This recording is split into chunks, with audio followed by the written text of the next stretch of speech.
Ya anak sekalian, Assalamualaikum warahmatullahi wabarakatuh. Anak sekalian, bagaimana keadaannya? Semoga kalian tetap diberikan kesehatan. Walaupun kita belajar secara pembelajaran jarak jauh, semoga tetap semangat anak-anak sekalian di dalam menerima materi yang akan Bapak sampaikan. Pada pertemuan kali ini, yaitu pelajaran kedua dengan judul Mengimani Allah dan Rasul-Nya. Mengimani Allah dan Rasul-Nya termasuk rukun iman yang pertama, yaitu beriman kepada Allah. Dan beriman kepada Rasul termasuk rukun iman yang ketiga setelah beriman kepada malaikat-malaikat Allah Subhanahu wa ta'ala. Isi materi kali ini ada 4 poin. Yang pertama, mengimani keberadaan Allah. Yang B, membuktikan iman kepada Allah. C, bukti-bukti keberadaan Allah. D, mengimani Rasul Allah Subhanahu wa ta'ala. Kita lanjut. A, mengimani keberadaan Allah Subhanahu wa ta'ala. Allah adalah Tuhan kita yang Maha Esa. Allah lah Tuhan yang Maha Mencipta. Semua yang ada di alam ini adalah ciptaan Allah Subhanahu wa ta'ala. Baik manusia, hewan, dan tumbuh-tumbuhan semuanya ciptaan Allah. Dan juga yang di alam gaib seperti malaikat, jin, setan, dan iblis juga ciptaan Allah Subhanahu wa ta'ala. Allah lah yang berkuasa mengatur semua alam semesta, seperti menurunkan hujan, menjadikan musim kemarau, bagaimana ombak di laut, dan lain sebagainya. Yang B, membuktikan iman kita kepada Allah. Yang pertama, kita menyembah Allah semata.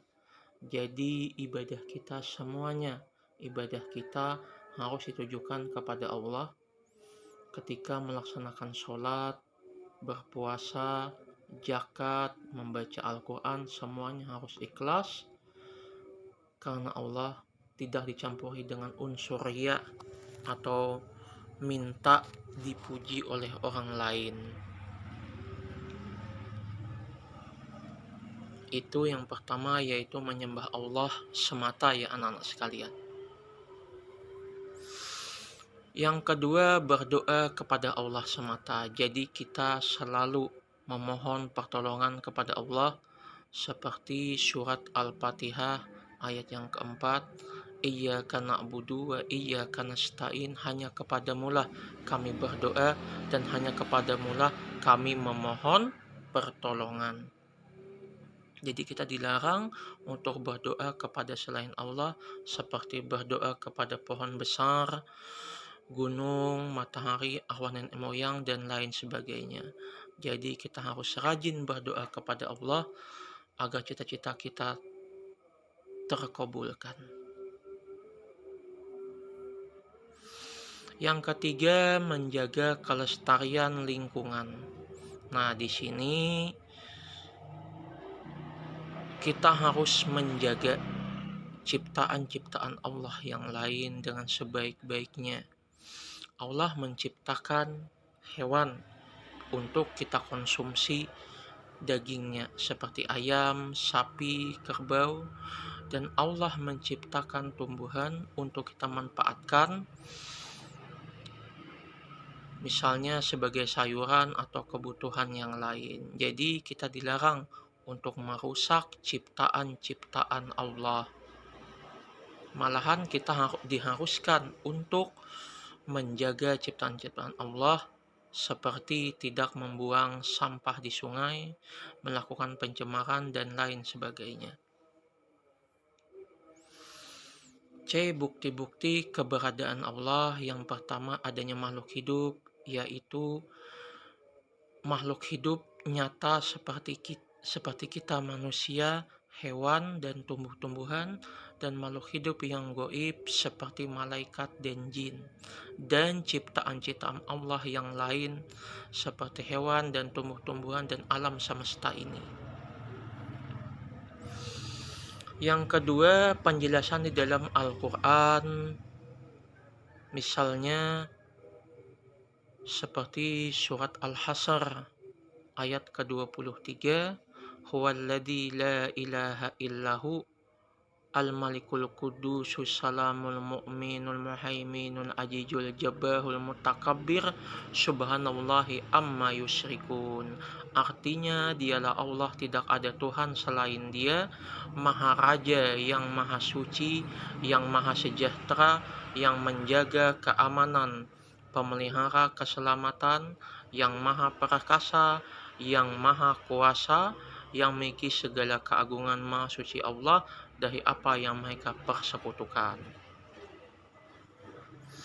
3. Keteraturan di alam semesta yang semuanya teratur, bagaimana terbitnya matahari, bagaimana posisi bintang, dan semuanya bagaimana kejadian pagi, siang, dan malam, semuanya sudah diatur dengan sebaik-baiknya oleh Allah Subhanahu wa Ta'ala untuk kita menjadi semakin beriman kepada Allah.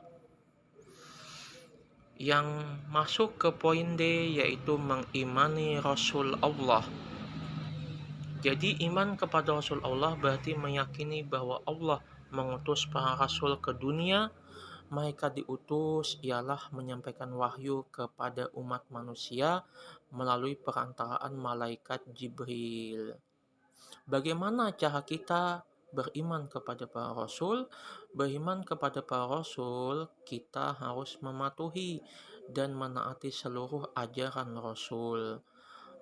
Misalnya, kita melaksanakan perintah seperti sholat, puasa, zakat, haji, membaca Al-Quran, bersedekah, dan berbuat baik kepada kedua orang tua. Dan kita dilarang untuk durhaka kepada orang tua, berbuat kejahatan, berbuat maksiat, dan lain sebagainya. Jadi kita harus mentaati perintah-perintah Rasul yang disampaikan.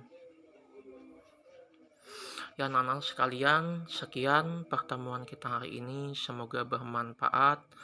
Materi kita hari ini yaitu beriman kepada Allah dan Rasul-Nya. Semoga bermanfaat ilmu yang Bapak sampaikan. Sekian, wassalamualaikum warahmatullahi wabarakatuh.